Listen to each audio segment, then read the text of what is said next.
ভাই করতে পারতাছি না তো, এটা পুরো চেক হয়ে গেছে তো, জাস্ট 10 মিনিট উপর এক্সিডেন্ট হচ্ছে।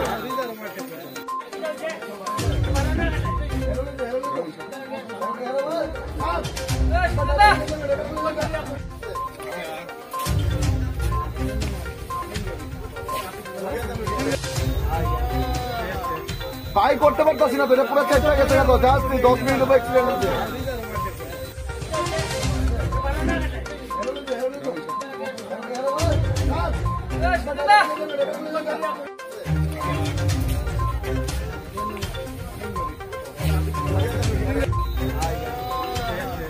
ভাই করতে পারতাছি না তো, এটা পুরো চেক হয়ে গেছে তো, জাস্ট 10 মিনিট উপর এক্সিডেন্ট হচ্ছে।